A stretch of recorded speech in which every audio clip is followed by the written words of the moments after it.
অহংকার অত্যন্ত বলশালী হয়। এই অহংকার মানুষকে কখনো নত হতে দেয় না।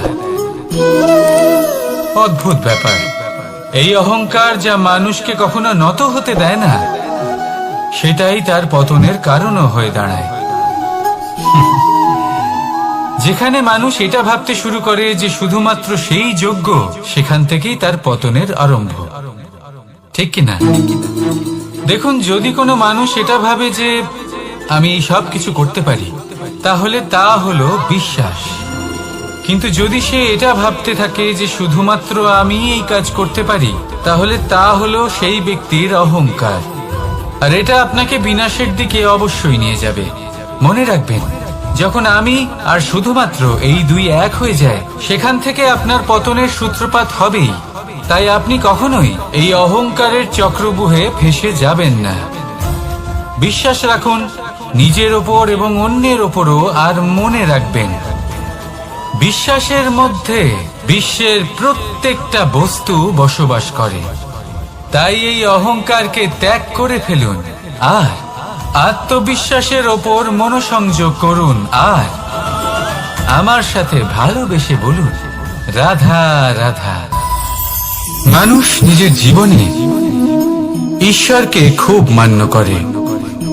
ওনার জন্য কি না করে, ভিন্ন ভিন্ন নামে তাকে স্মরণ করে, তাকে পুজো করে, তার আরাধনা করে। সে জানে যে ঈশ্বর তাকে শক্তি অবশ্যই দেবেন, তাকে সাহায্য অবশ্যই করবেন। কিন্তু যখন প্রশ্ন আসে গুরু এবং ঈশ্বরের, তখন গুরুর মান কখনো কম হওয়া উচিত নয়। কারণ সত্যি বলতে কি, গুরুই হলেন সেই সিঁড়ি যা বেয়ে আপনি ঈশ্বরের কাছে পৌঁছানোর পথ খুঁজে পাবেন। সেই পথ আপনি গুরুর থেকেই পাবেন। গুরু না থাকলে আপনি কখনো ঈশ্বর লাভ করতেই পারবেন না। আর জীবনে অনেক সময় লক্ষ্যের থেকেও অনেক বেশি গুরুত্বপূর্ণ হলো পথ। তাই এই পথের সম্মান করতে শিখুন, অর্থাৎ গুরুকে সম্মান করতে শিখুন। কারণ গুরুই হলেন পরমেশ্বর। তাহলে আসুন আর আমার সাথে ভালোবেসে বলুন, রাধা রাধা। আপনার জীবনে আপনার প্রকৃত বন্ধু আসলে কে? আপনার সব থেকে শ্রেষ্ঠ মিত্র আসলে কে? তিনি যিনি সময় এলে পরে আপনাকে সাহায্য করেন, নাকি তিনি যিনি সময় এলে পরে আপনাকে অর্থ দেন? দেখুন, আমরা হলাম মানুষ, আমাদের জীবনে লেনদেন চলতেই থাকে। এটা আমাদের জীবনের অভিন্ন অংশ। কিন্তু অনেক সময় এমন হয় যে আমরা তাকেই নিজের প্রকৃত বন্ধু বলে মনে করি, যিনি আমাদের একটা বহুমূল্য উপহার দেন। ঠিক কিনা? এবার আপনার জীবনে সেই বহুমূল্য উপহার কোনটা, ওই অমূল্য মিত্র আসলে কে, সেই সিদ্ধান্ত হলো আপনার। কিন্তু যদি আপনি আমাকে জিজ্ঞেস করেন, তাহলে আমার মতে স্বর্ণ, হিরে, মুক্ত, ধন এগুলো বহুমূল্য নয়। বহুমূল্য হলো সঙ্গ, যখন আপনি একা হয়ে যাবেন। সময়, যখন আপনার তাকে প্রয়োজন হবে। সমর্পণ, যখন আপনার বিশ্বাসের প্রয়োজন পড়বে। যে মানুষ আপনার প্রতি এই 3 গুণ প্রদর্শন করেন, যিনি আপনার কঠিন সময়ে আপনাকে অবশ্যই সঙ্গ দেবেন, যখন আপনার প্রয়োজন পড়বে আপনাকে অবশ্যই সময় দেবেন, আপনার প্রতি সম্পূর্ণ সমর্পিত থাকবেন, সেই হলো আপনার আসল মিত্র, সেই হলো আপনার প্রকৃত বন্ধু। কারণ সত্যি বললে, বন্ধুত্বের অর্থই হলো নিজেকে সম্পূর্ণরূপে কারোর কাছে সমর্পণ করে দেওয়া। তাই আপনার সেই বন্ধুর জন্য নিজের প্রাণ উজাড় করে দিন আর ভালোবেসে বলুন, রাধা রাধা। মানুষ জীবনে 3টে কাজ অবশ্যই করে থাকে। কিছু দান করে, কিছু গ্রহণ করে, আর কিছু ত্যাগ করে দেয়। এটাও ভাবতে থাকে যে এটা করলে কিভাবে করবে। দেবার জন্য পর্যাপ্ত ধন নেই, নেবার জন্য সংসারে অত স্নেহ নেই, আর ত্যাগ করার জন্য জীবনে এত সুখই নেই। তাহলে কিভাবে করবে? আসলে আমরা বস্তুগত চাহিদা অর্জনে এত ব্যস্ত হয়ে পড়ি যে আমরা বুঝতেই পারি না যে কি নেবার আছে, কি দেবার আছে, আর কি ত্যাগ করার আছে। তাহলে আজ আমি আপনাকে বলেই দিই, মনে রাখবেন এই তিনটে গুরুত্বপূর্ণ গুণ, তিনটে গুরুত্বপূর্ণ কথা। দেবার জন্য আছে দান, নেবার মতো আছে জ্ঞান, আর ত্যাগ করার মতো আছে অহংকার। যখন আপনি দান করতে শিখে যাবেন, জ্ঞান অর্জন করার শক্তি আপনা থেকেই আপনার মধ্যে চলে আসবে। আর যখন এই জ্ঞান আপনার মধ্যে প্রবেশ করবে, অহংকার আপনা থেকেই আপনার থেকে দূরে চলে যাবে। যে ব্যক্তি এই তিনের মধ্যে ভারসাম্য বজায় রাখতে পারে, তার বর্তমান, ভূত, ভবিষ্যৎ, লোক, পরলোক সবকিছু শুধরে যায়। যেই দিন আপনি দান করতে শিখে যাবেন, জ্ঞান আহরণ করতে শিখে যাবেন, অভিমান ত্যাগ করতে শিখে যাবেন, আপনার সর্বশক্তিশালী, সর্বশক্তিমান পরমেশ্বরেরও প্রয়োজন পড়বে না। কারণ তখন ঈশ্বর আপনার মধ্যেই বাস করবেন। তাহলে আসুন আর আমার সাথে ভালোবেসে বলুন, রাধা রাধা। জীবনে অনেক সময় সমস্যা আমাদের চারদিক থেকে ঘিরে ফেলে। এই সমস্যা নানান ধরনের হতে পারে। আর্থিক সমস্যা হতে পারে, পারিবারিক সমস্যা হতে পারে, কোনো সম্পর্ক নিয়ে সমস্যা হতে পারে, কখনো কোনো দৈনিক সমস্যা হতে পারে, কখনো কোনো দ্বন্দ্ব হতে পারে, অনেক সমস্যা হতে পারে। কিন্তু যখনই কোনো সমস্যা আসে, আমাদের মনে তার জন্য একটা উত্তর অবশ্যই থেকে থাকে, যা আমাদের অন্তরে রয়েছে। একে আমরা বলি আত্মা। আত্মা হলো পরমাত্মারই রূপ, আর পরমাত্মা তা কখনোই কিছু অনুচিত চাইবে না, তাই তো? এই আত্মা খুব ভালো করে জানে যে কোনটা উচিত আর কোনটা অনুচিত। যদি আসল বিষয়ের কথা বলি, তাহলে আপনাকে নিজের মনকে বুঝতে হবে। কারণ আত্মা তো পরমাত্মা থেকেই আসে। কিন্তু এই মন মানুষ জন্ম থেকেই প্রাপ্ত করে, যার বিকাশ হয় এই সংসারকে দেখে। যেদিন আপনার এই মন আর আপনার এই আত্মা, এই দুই এক হয়ে যাবে, আত্মসাৎ হয়ে যাবে, সেদিন আপনার জীবনে না কোনো সমস্যা থাকবে, না কোনো ঝঞ্ঝাট থাকবে, না কোনো সংকট থাকবে। কারণ আপনার কাছে সেই সমস্ত সমস্যার, সমস্ত বিপদের সমাধান থাকবে, আর তাও আপনারই অন্তরে। আর শক্তি, এই দুইয়ের মধ্যে সম্পর্ক অত্যন্ত সরল। মানুষ ভক্তি করেন যাতে তিনি শক্তি লাভ করতে পারেন, আর শক্তি লাভ করার পরে ভক্তি ভাব ভুলে যান, আর শক্তির প্রতি আসক্তিতে মত্ত হয়ে যান, আর সেখান থেকেই তার বিনাশ শুরু হয়। কেন? কারণ ভক্তির দ্বারা প্রাপ্ত শক্তি অন্য কারোর হিতের জন্য ব্যবহার করতে হয়, অন্য কারোর মঙ্গল করার জন্য ব্যবহার করতে হয়, কারোর বিনাশের জন্য নয়। এবার যদি আমি আপনাদের একটা উদাহরণ দিয়ে বোঝাই, তাহলে কোদাল। কোদাল দিয়ে আমরা মাটি কোপাতে পারি, একটা গর্ত খুঁড়তে পারি, যাতে একটা নতুন বৃক্ষ জন্ম নিতে পারে। একটা বৃক্ষ যা অন্য জীবকে ফল প্রদান করবে, যাত্রীদের ছায়া প্রদান করবে। কিন্তু এই কোদালের ব্যবহার যদি আমরা অন্য কারোর ক্ষতি করার জন্য করি, তাহলে ক্ষতি শুধুমাত্র আমাদেরই হবে। তাই জীবনে যদি আপনি কোনো শক্তি লাভ করেন, হয়তো ভক্তির দ্বারা বা অন্য যেখান থেকেই হোক, তার সদ্ব্যবহার করতে শিখুন, নয়তো এই প্রাপ্ত শক্তি আপনার পতনের কারণ হয়ে দাঁড়াবে। তাহলে আসুন আমার সাথে ভালোবেসে বলুন, রাধা রাধা। বরদান অত্যন্ত বিচিত্র এক বিষয়, কিন্তু দেখতে গেলে এই বরদান কি না করতে পারে। এক দরিদ্রকে রাজা বানিয়ে দিতে পারে, একজন দুর্বলকে এই সংসারের সব থেকে শক্তিশালী ব্যক্তি বানিয়ে দিতে পারে। কিন্তু আমরা ভুলে যাই এক অত্যন্ত গুরুত্বপূর্ণ কথা। বরদান এই শব্দের শেষে দান লুকিয়ে রয়েছে। এই দান কথাটা অত্যন্ত গুরুত্বপূর্ণ।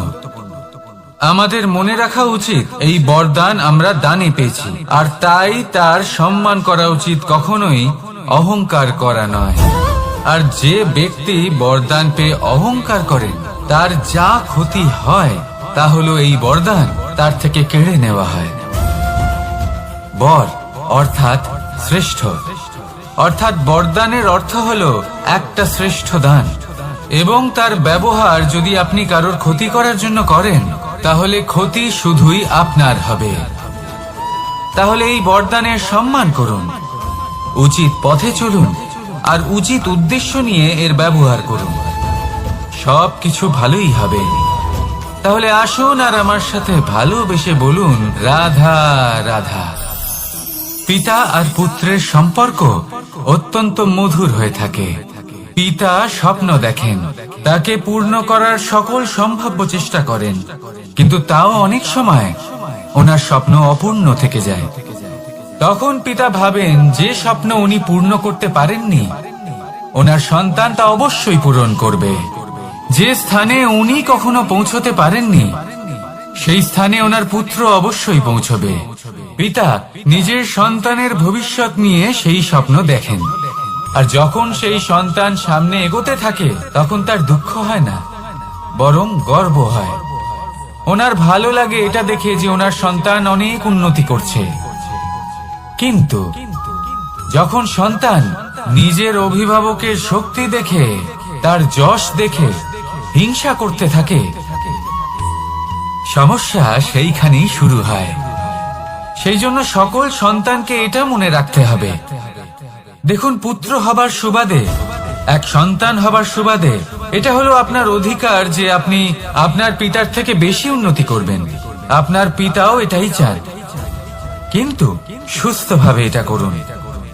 একটা রেখা টেনে নিন, যাতে আপনি তাতে এগোতে পারেন আর আপনার পিতার তাতে গর্ববোধ হয়, আর সেই বিষয়ে দুঃখ না হয় যে আমার সন্তান আমাকেই ছোট করার চেষ্টা করছে।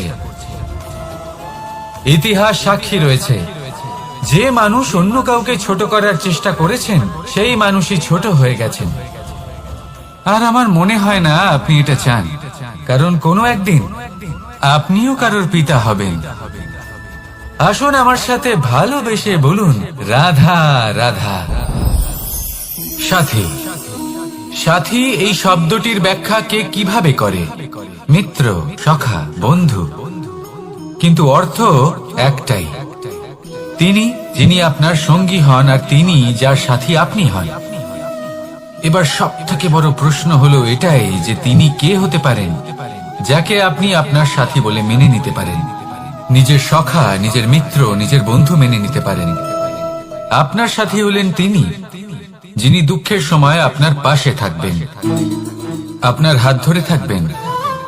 আপনার সাথী হলেন তিনি যার হাত আপনি নিজের সুখের দিনে ধরে থাকবেন। সেই সাথীরই হাত ধরুন যিনি দুঃখে সবসময় আপনাকে সাহায্য করার জন্য তৎপর হয়ে থাকেন, আপনার পাশে থাকেন, আর যাকে সুখের দিনে আপনি আপনার সাথে রাখতে পারেন। আর যখন আপনার সাথে আপনার এই সাথী থাকবে, তখন আপনি এটা বুঝবেন যে যখন জীবনে দুঃখ আসে, তখন এই দুঃখ কমে যায়, সবার মধ্যে ভাগ হয়ে যায়। আর যদি তখন সুখ আসে, তাহলে সেটা সবার উপস্থিতিতে আরো বেড়ে যায়। এটাই হলো প্রেম, এটাই হলো ভালোবাসা, এটাই হলো সঙ্গ, যেমন সম্পর্ক আমার আর রাধার মাঝে। তাহলে আসুন আর আমার সাথে ভালোবেসে বলুন, রাধা রাধা। আপনি কি কখনো কোনো জলের ধারা দেখেছেন? তার সামনে যতই মাটি থাকুক না কেন, যতই কাদা থাকুক না কেন, যখন এই জলের ধারা বইতে আরম্ভ করে দেয়, তখন এই কাদাকে নিজেই ধুয়ে নিয়ে যায়। ওই কাদাকে ধুয়ে দেয় এবং নিজের পথ নিজেই তৈরি করে নেয়। তাহলে আপনিও এরকম জলের মতো হয়ে উঠুন। যদি হয়ে উঠতে পারেন, তাহলে নিজের মনের, নিজের ভাবনার, নিজের জীবনের যত অনাবশ্যক তত্ত্ব আছে, অনুপযোগী অংশ রয়েছে, অর্থাৎ অপরিষ্কার অংশ রয়েছে, তা নিজে থেকেই নির্মল হয়ে উঠবে। আর যেরকম জলের ধারা কখনো থেমে থাকে না, সব সময় বয়ে চলে, সেইভাবে আপনিও কখনোই থামবেন না। সবসময় বয়ে চলুন, এগোতে থাকুন। পথে যদি অনেক বিপদ আসে, সমস্যা আসে, থামবেন না, তার উপর নিরন্তর প্রহার করুন, নিরন্তর প্রয়াস করুন আর অগ্রসর হন। আপনি ভেবে দেখুন, এই জলের ধারা কখনো থেমে থাকে না, সবসময় বয়ে চলে। বিপদের সম্মুখীন হয়ে তাকে সাথে বয়ে নিয়ে চলে। সেই জন্য জলের ধারা, প্রবাহমান এই ধারা, এর থেকে কখনো দুর্গন্ধ আসে না, এতে কখনো ময়লা জমতে পারে না, বরং পালিত হয় সুন্দর প্রাণবন্ত জীবজন্তু, যেমন সুন্দর ছোট মাছ। তাই আপনিও এটাই করুন, কখনো থামবেন না, শুধু চলতে থাকুন, জলের ধারার মতো বইতে থাকুন। আপনি আপনার লক্ষ্য অবশ্যই খুঁজে পাবেন, আর তার সাথে নিজের অন্তরের যে মালিন্য রয়েছে তা আপনি নিজেই নিজের থেকে দূরে করে দেবেন। তাহলে আসুন আর আমার সাথে ভালোবেসে বলুন, রাধা রাধা। এবার অনেক সময় মানুষের মনে এরকম প্রশ্ন আসে যে এই সংসারে সব থেকে বড় বিপদ কি? কেউ বলে ধর্ম সংকট, আবার কেউ বলে প্রাণের উপর আসা সংকট। প্রত্যেক মানুষের জীবনে বিভিন্ন সংকট আসে, আর এই সমস্ত সংকট অত্যন্ত বিচিত্র হতে পারে। এই সমস্ত সংসার হলো সংকট দ্বারা পরিপূর্ণ। ঠিক আছে, আপনাকে একটা উদাহরণ দিই। একজন ধনী ব্যক্তি, এবার ওনার জীবনে সংকট কি হতে পারে? সংকট এটাই যে কেউ তার সম্পত্তি চুরি না করে নেয়, আমরা বুঝতে পারছি। এবার একজন চোর, তার জীবনে সংকট কি হতে পারে?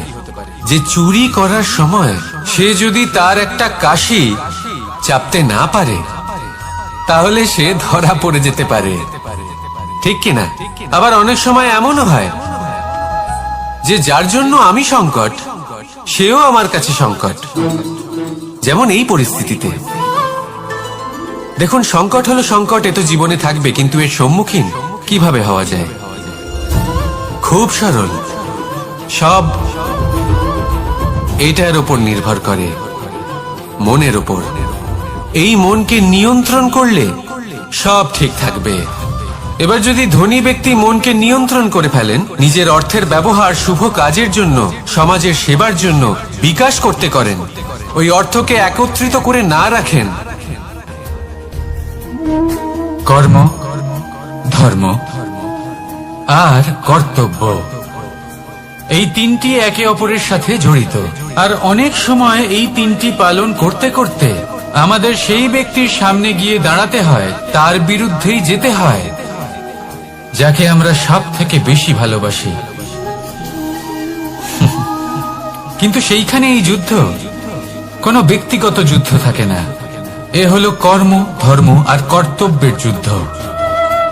এটা সরল নয়, অত্যন্ত কঠিন হয় তার সম্মুখীন হওয়া যাকে আমরা সব থেকে বেশি সম্মান করি। কিন্তু আমাদের তো আমাদের ধর্মের পথে চলতেই হবে, কারণ আমরা কর্মবদ্ধ, কর্তব্যবদ্ধ, আর এটাই করা উচিত। শুধু এটুকু মনে রাখবেন, যদি আপনার উদ্দেশ্য শুভ হয়, আপনার ভাবনা শুভ হয়, আপনি যদি কর্ম, ধর্ম আর কর্তব্যের পথে অগ্রসর হন, তাহলে এই প্রক্রিয়াতে যদি আপনাকে আপনার আরাধ্যেরও সামনে দাঁড়াতে হয়, তাহলেও আপনার কোনো ক্ষতি হবে না। তাহলে আসুন আর আমার সাথে ভালোবেসে বলুন, রাধা রাধা। প্রেম এই সংসারে এসেছিল এই সংসারকে প্রেমের শিক্ষা দেওয়ার জন্য, এই জীবনের সুখের অনুভূতি আসলে কি তা শেখানোর জন্য। কিন্তু যদি সত্যি কথা বলি, তো আমি নিজেই প্রতিদিন প্রেমের নতুন নতুন স্বরূপ দেখতে পাই, প্রেমের একটা নতুন অনুভূতি প্রত্যেক নতুন দিনে। আর তার কারণ হলো এই প্রেম অনন্ত, এ হলো দৈব। প্রেম হলো এই সংসারের সব থেকে বড় ঢাল এবং সব থেকে বড় অস্ত্র। এই প্রেম ছাড়া না কোনো ন্যায় হয়, আর না কোনো শাস্ত্র, না জীবন আছে, আর না অন্ত। এবার যদি এই প্রেম মনের মধ্যে বাস করতে শুরু করে, তাহলে কখনো কোনো সমস্যাই হবে না, আর যদি হয়েও থাকে তাহলে তা স্থায়ী হবে না। এই প্রেম কি না করতে পারে? এই প্রেম সমস্ত সমস্যা মিটিয়ে ফেলতে পারে, আপনার মনের মধ্যে অহংকারকেও বিনাশ করে দিতে পারে, আপনাকে সাক্ষাৎ ঈশ্বরের সাথে দেখা করাতে পারে। তাই প্রেমের দ্বারা প্রয়াস করতে থাকুন, এই সংসারের প্রত্যেক মানুষকে, প্রত্যেক বস্তুকে, প্রত্যেক জীব জন্তুকে ভালোবাসবেন। আর এই প্রেমের দ্বারাই বলুন, রাধা রাধা। প্রশান্তি জড়িত নিদ্রা মানুষের জীবনের একটা অত্যন্ত গুরুত্বপূর্ণ সুখ এবং প্রয়োজনীয়তাও। দেখতে গেলে এই সংসারের প্রত্যেক পশু পাখি, প্রত্যেক জীব অবশ্যই নিদ্রা প্রাপ্ত করেন, কিন্তু মানুষ, যার মধ্যে বিচার বিবেচনা করার শক্তি অন্যদের থেকে অনেক বেশি, তার কিন্তু ঘুমের কিছু সমস্যা অবশ্যই হয়। কি বলেন? তাই তো। এবার এর কারণ কি? চিন্তা। এবার চিন্তা আমাদের সবার জীবনে আছে। আমরা সকলে জানি যে চিন্তা কখনো আমাদের সাহায্য করে না, তাও আমাদের জীবনে আছে। কেন? চিন্তার মাধ্যমে কি কখনো কোনো সমস্যার সমাধান হয়েছে? অর্থের চিন্তা করলে কি অর্থ লাভ হয়? ভবিষ্যতের চিন্তা করলে কি ভবিষ্যৎ ঠিক হয়ে যায়? স্বাস্থ্যের চিন্তা করলে কি স্বাস্থ্য নিজে থেকেই ঠিক হয়? হয় না। তাহলে এই সব কিছু থেকে আমাদের একটা ছোট্ট শিক্ষা অবশ্যই লাভ করা উচিত। আপনিও আপনার কাঁধ থেকে চিন্তার এই বোঝা নামিয়ে ফেলুন, আর এই সব ইচ্ছে একত্রিত হয়ে আমাদের মনে চিন্তা উৎপন্ন করে। তাই এই চিন্তাগুলিকে ত্যাগ করুন, প্রকৃতির প্রেমের উপর বিশ্বাস রাখুন। মনে রাখবেন, যিনি চিন্তা মুক্ত হবেন তিনি চিতা মুক্ত হবেন। সুখের নিদ্রা প্রাপ্ত করুন, আর নিদ্রায় যাবার আগে আমার সাথে ভালোবেসে বলুন, রাধা রাধা। মহাদেব, সেই দেবতা যিনি মহান, যাকে দেবতাদের দেবতা বলা হয়, যিনি হলেন আমার আরাধ্য। কখনো আপনার মনে এই প্রশ্ন এসেছে যে শিবকেই কেন মহাদেব বলা হয়, অন্য কোনো দেবতাকে কেন বলা হয় না? সেই কারণ মহাদেবের মধ্যে, ওনার মধ্যে এমন এক বিশেষ গুণ রয়েছে যা অন্য কারণ নেই। তা হলো নিঃস্বার্থ হয়ে মানুষের সেবা করা। যদি প্রয়োজন পড়ে, যদি সৃষ্টির পথে বিনাশের কালো মেঘ ছেয়ে থাকে, তখন নিজের প্রাণের চিন্তা না করে হলাহল পান করার জন্য প্রস্তুত থাকেন মহাদেব। আর এই অদ্বিতীয় ত্যাগের জন্যই শিবকে মহাদেব বলে ডাকা হয়। এবার যদি কোনো মানুষও নিঃস্বার্থ ভাবনার দ্বারা নিজেকে অর্পণ করে দেয় এই জগতের কল্যাণের জন্য, মানুষের সেবার জন্য, তাহলে তিনিও মহাপুরুষ, মহামানব হতে পারেন। যদি কেউ অভুক্ত থাকেন, তাহলে নিজের থালা থেকে অর্ধেক খাবার তাকে দিয়ে দিন। যদি কেউ অসুস্থ হন, তাহলে তাকে সেবা করার, চিকিৎসা করার চেষ্টা করুন। এই জীবন শুধু নিজের জন্য নয়, অন্যদের প্রতি, সমস্ত সংসারের প্রতি উৎসর্গ করুন। যদি এইসব মানুষ শিখে যান, তাহলে তিনি মহাদেবের পথে অগ্রসর হতে পারেন। যদি মানুষ নিঃস্বার্থ ভাবনার দ্বারা এই সংসারের সেবা করতে শিখে যান, তাহলে তিনি নিশ্চিত রূপে মহামানব অবশ্যই হতে পারবেন। আসুন আমার সাথে ভালোবেসে বলুন, রাধা রাধা। স্বর্ণ, হিরে, মুক্ত, মানিক, এই সব কিছুকে আগে পাথর বলা হতো। তাহলে এমন কি হলো যে এদের রত্ন বলা হয়? আর রত্ন তা বাস্তবে আসলে কি? এটা হলো সেই পাথর যাকে আগে আগুনের তাপ সহ্য করতে হয়েছে, পরখ করা হয়েছে, যাচাই করা হয়েছে, এদের কাটার চেষ্টা করা হয়েছে, কিন্তু তারা কখনোই নষ্ট হয়নি, বরং তারা আরো উদ্ভাসিত হয়েছে, আরো উজ্জ্বল হয়েছে, এই সংসারে আরো প্রকাশ ছড়িয়ে দিয়েছে। সেই জন্য এরা হলো এত অমূল্য, সেই জন্য এরা হলো বহুমূল্য, সেই জন্য এদের রত্ন বলা হয়। এবার মানুষের কাছেও এই নির্বাচনের অধিকার রয়েছে যে আমরা শুধু পাথর হয়ে থাকব নাকি রত্ন হয়ে থাকব। কিভাবে? আমাদের জীবনেও অনেক সমস্যা রয়েছে, বাধা আছে, বিপত্তি আছে। আমরা সেই বাধার তাপে উত্তপ্ত হই, এই সমস্যা আমাদের কাটার চেষ্টা করে। অনেক মানুষ বিভিন্ন পরিস্থিতি আমাদের ভাঙার চেষ্টা করে, কিন্তু আমাদের নষ্ট হলে চলবে না। যেভাবে এই রত্ন সমস্যার সম্মুখীন হয়ে পাথর থেকে রত্ন হয়েছে, সেইভাবেই আমাদেরও আমাদের সমস্যার সম্মুখীন হয়ে রত্ন হয়ে উঠতে হবে, এই সংসারে প্রকাশের স্রোত হয়ে উঠতে হবে। তাহলে এটাই করুন, আর আমার সাথে ভালোবেসে বলুন, রাধা রাধা। সংসারে সব থেকে বড় শক্তি আসলে কি? কেউ বলবেন শারীরিক শক্তি, কেউ বলবেন অস্ত্রের শক্তি, কেউ বলবেন জ্ঞানের শক্তি। ঠিক আছে, কিন্তু যদি আমি বলি সংসারের সব থেকে বড় শক্তি হলো শক্তি কোনো এক তথ্যের, আগে হ্যাঁ, তথ্য। এই তথ্য নিজেই কিন্তু খুব শক্তিশালী, অত্যন্ত শক্তিশালী অস্ত্র হলো এই তথ্য। আর সত্যি বলতে অনুচিত তথ্যের থেকে অনেক বেশি ঘাতক হলো অসম্পূর্ণ তথ্য। যেরকম আজ শাম্ব রুক্মির সাথে করেছে, ওকে অসম্পূর্ণ তথ্য দিয়েছে, তার ফলে বিনাশ হলো। যদি এইভাবেই আপনার কাছেও কোনো অসম্পূর্ণ তথ্য আসে, আর যদি আপনি তা পরখ না করে দেখেন, যাচাই না করে দেখেন, আর নিজের কর্ম করেন, তাহলে উত্থানের বদলে আপনি পতনের সম্মুখীন হবেন।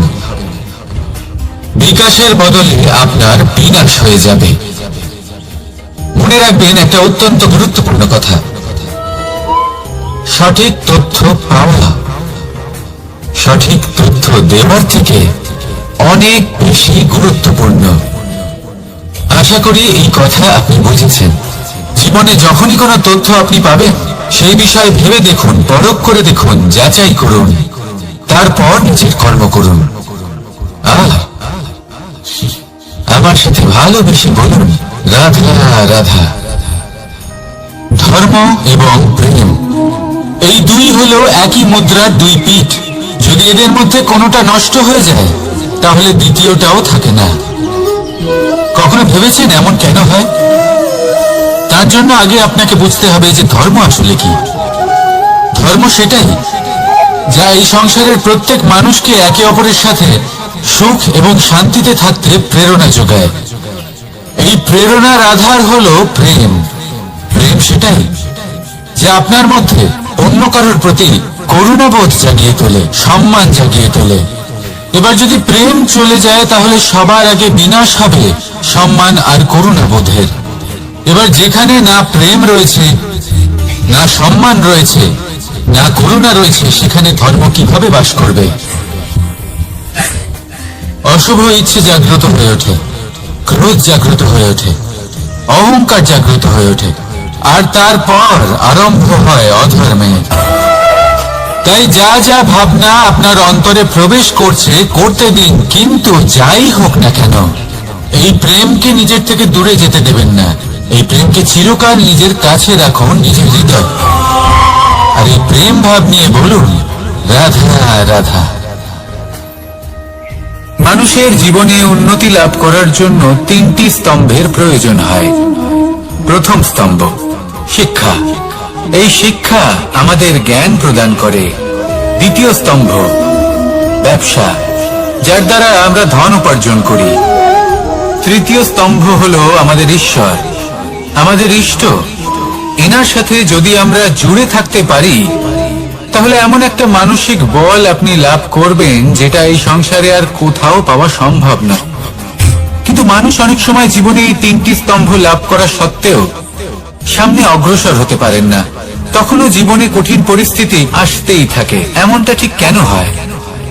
কারণ সে জীবনে এই তিনটি স্তম্ভ লাভ করে নেয়, জীবনে প্রয়োগও করে, কিন্তু তার ভিতের কথা সে ভুলেই যায়। যেমন প্রথম স্তম্ভ অর্থাৎ শিক্ষা। এই শিক্ষার আধার হলো শুভ চেতনা। যদি অন্তরে শুভ চেতনা না থাকে, তাহলে এই শিক্ষার কোনো গুরুত্ব থাকে না। দ্বিতীয় স্তম্ভ ব্যবসা। পরিশ্রম করে উপার্জন করতে হবে, এই কথাটা আমরা সবাই জানি এবং সবাই চেষ্টাও করি। কিন্তু ব্যবসা করতে করতে আমরা এটা ভুলে যাই আমাদের ব্যবহার কেমন হয়ে পড়েছে। এই ব্যবহার যদি শুভ হয়, তাহলে আমাদের উপার্জন আস্তে আস্তে একটা স্থির জায়গায় এসে পৌঁছবে। এবং তৃতীয় স্তম্ভ আমাদের ভগবান। যদি ওনার স্মরণে আপনি যেতে চান, তাহলে তার পূর্বে নিজের মা বাবাকে সেবা করুন, তাদের যত্ন করুন, তাদেরকে ভালোবাসুন, কারণ ওনারাই হলেন এই সংসারে আপনার সব থেকে বড় ইষ্ট। তাহলে তিন স্তম্ভের সাথে সাথে তাদের আধারকেও নিজের জীবনে প্রাধান্য দিন। কোনো সমস্যা আসবে না, জীবনে একের পর এক উন্নতি করবেন এবং এই মন প্রসন্ন হয়ে বলবে, রাধা রাধা। সুখ, দুঃখ, এবং শক্তি। এই তিন হলো এই সংসারের ত্রিদেবের মতো। আমাদের জীবনে যা কিছু ঘটছে এই তিনটির ভিত্তির উপরেই হচ্ছে। আসলে এই সংসারের একটা নিয়ম আছে, যখনই আপনি কিছু লাভ করেন এই সংসার আপনার পরীক্ষা নেয়। এটা জানার জন্য আপনার পরীক্ষা নেয় যে আপনি যা কিছুই লাভ করেছেন আপনি কি আদৌ সেটার যোগ্য কিনা। ঠিক সেইভাবেই এই সুখ, দুঃখ এবং শক্তি আপনার পরীক্ষা নিয়ে থাকে। যখন সুখ আসে তখন সে আপনার পরীক্ষা নেয় যে আপনার মধ্যে অহংবোধ জাগ্রত হয়নি তো।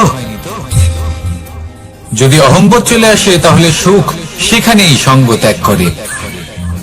দুঃখ আপনার ধৈর্যের পরীক্ষা নিতে থাকে, আর যদি আপনার মধ্যে ধৈর্য না থাকে তাহলে এটা আপনাকে আরো বেশি দুঃখের গভীর অন্ধকারে ঠেলে দেবে। সেখানে শক্তি পরীক্ষা নেয় আপনার বিনম্রতার। যদি আপনি বিনম্র না হন তাহলে হয় এই শক্তি আপনার সঙ্গ ত্যাগ করবে, নয় এই শক্তি বিনম্রতার অভাবে আপনার পতনের কারণ হতে পারে।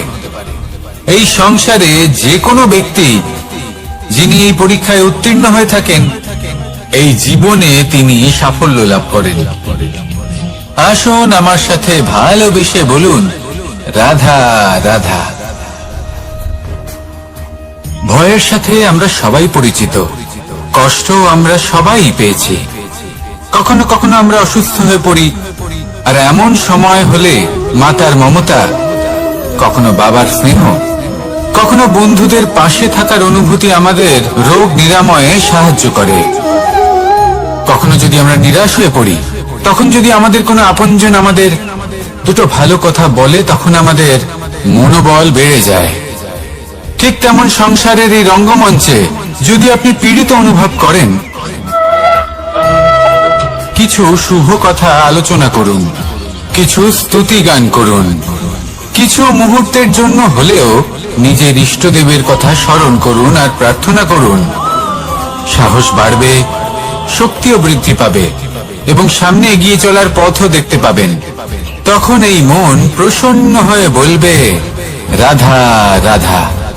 এই সংসারে কখনো কোনো ব্যক্তিকে তার বাইরের পোশাক দেখে বিচার করার চেষ্টা করবেন না, এটা খুব বড় ভুল করবেন। যেমন আমরা জীবনে অনেক সময় এমন করি, ধরুন কোথাও একটা গাছ দেখলাম, খুব বিশাল আকারের একটা গাছ যেটা মাটির থেকে অনেক উঁচুতে পৌঁছে গেছে, যার বিশাল শাখা আছে। সেগুলো দেখে আমরা ভাবি যে এই গাছে হয়তো কত সুস্বাদু ফল আছে, আমরা সেই গাছের পরিচর্যা করতে থাকি। আবার অন্যদিকে হলো একটি তৃণ যেটা মাটি থেকে কিছুটা উঁচুতে পৌঁছেছে, কিন্তু সেই তৃণর নিচে, মাটির নিচে অত্যন্ত সুস্বাদু ফল বা সবজি জন্ম নেয়, যা আমাদের স্বাস্থ্যের পক্ষে অত্যন্ত উপকারী।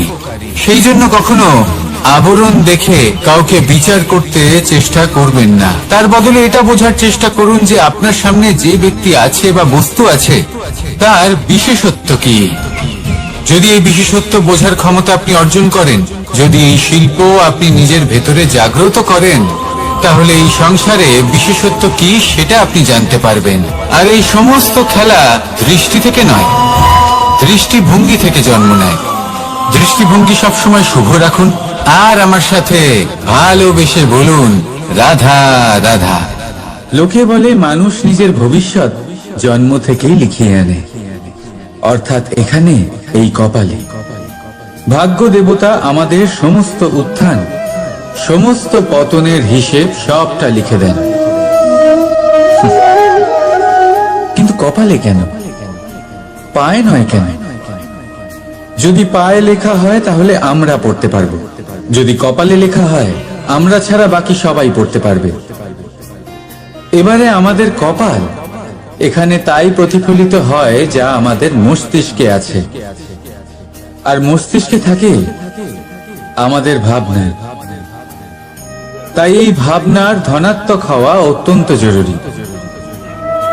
এতে বিকাশের জন্য স্থান রাখুন, এতে সবাইকে একসাথে নিয়ে চলার ভাবনা রাখুন, আর বিশ্বাস করুন আপনার মস্তিষ্কের এই ভাবনা সাফল্য রূপে আপনার কপালে অবশ্যই লিখিত হবে, কারণ আপনার ভাবনাই সত্য হয়ে আপনার জীবনে আসে। রাধা রাধা। সময় বড়ই অদ্ভুত, এই সময়, তাই না? দেখতে গেলে এটা একটা অনুভূতি, একটা সংখ্যা, একটা বিষয়। এবারে দেখুন না, সূর্যোদয় সকলের একসাথেই হয়, তাই তো? কারোর আগে কারোর পরে এমন তো হয় না, সবার একসাথেই হয়। আবার সূর্যাস্ত সকলের একসাথেই হয়। এবারে ভাবুন, এই সময় প্রত্যেকের জন্য আলাদা আলাদা। কারোর জন্য এই সময় ভালো, আবার কারোর জন্য এই সময় খারাপ।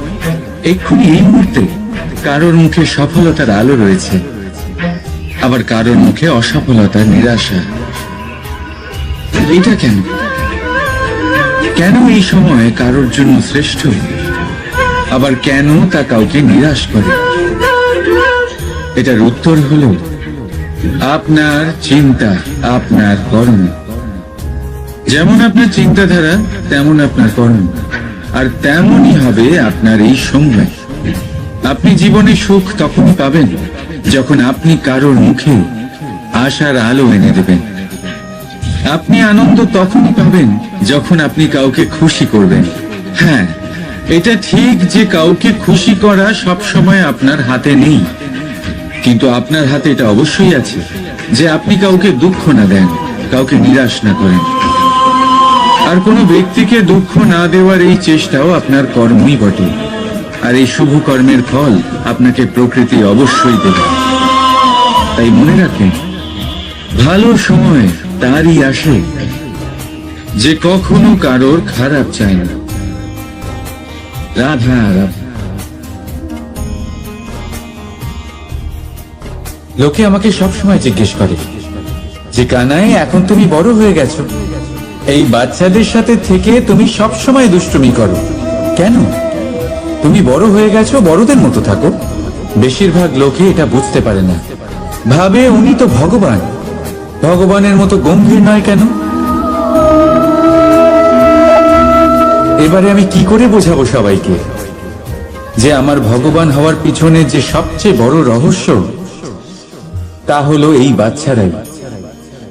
আমার শক্তি কোথা থেকে আসে? সমস্ত সমস্যার সমাধান করার শক্তি এই বাচ্চাদের থেকেই তো আসে। জীবনে বাঁচার শক্তি, সংসারকে প্রেম শেখাবার শক্তি এই বাচ্চাদের থেকেই আসে। কারণ বাচ্চাদের থেকে বড় কোনো ভগবান হয় না। এবারে দেখুন না, পুরাণ আর বেদের কোনো জ্ঞান নেই ওদের, কিন্তু খুব ভালোভাবেই জানে যে একজন উদাস ব্যক্তির মন কি করে ভোলানো যায়, কি করে তাকে আনন্দ দেওয়া যায়। আর এই এক বিশাল ব্যাপার। কোনো ন্যায়, কোনো নীতির জ্ঞান নেই ওদের, কোনো ভেদাভেদ করতে জানে না। কিন্তু এটা অবশ্যই জানে একজন একা অজানা ব্যক্তিকে নিজের দলের সদস্য কি করে বানাতে হয়, কি করে তাকে আপন করতে হয়। আর এই এক বড় ব্যাপার। এই বাচ্চাদের থেকে অনেক কিছু শেখার আছে। তাই আপনারাও নিজেদের জীবনে গম্ভীর হওয়ার চেষ্টা কখনোই করবেন না। আর যদি করেন, তাহলে এই সংসার খুবই নিরস লাগবে আপনার। আপনিও বাচ্চাদের মতো নিষ্পাপ থাকুন আর নিজেকে আনন্দে রাখুন। লাভ আর ক্ষতির ঊর্ধ্বে গিয়ে সম্পর্ককে দেখুন। জ্ঞান অর্জন করার পরিবর্তে ভালোবেসে সম্পর্ক পালন করুন। আপনি নিজেই বুঝে যাবেন যে এই সংসার কতটা সুন্দর। রাধা রাধা। মানুষ জন্ম নেয়, আর জন্ম নিলেই তার জীবনযাত্রা শুরু হয়ে যায়। তারপর সে পরিশ্রম করে, লড়াই করে, আর সে তার ফল অবশ্যই পায়। সেই নিজের জীবনযাত্রা নিজেই সাজায়। তার জীবনে ভয় ততক্ষণ প্রবেশ করে না যতক্ষণ না সে জীবনে কিছু অর্জন করে। একবার সে কিছু পেয়ে গেলে তারপরে সেটা হারিয়ে যাওয়ার ভয় মনের মধ্যে জন্ম নেয়। তারপর সে ভাগ্য জ্যোতিষ, ভবিষ্যৎ এই সব দেখতে ব্যস্ত হয়ে পড়ে। আমি আপনাকে একটা প্রশ্ন করছি, আপনি যখন এই সংসারে এসেছিলেন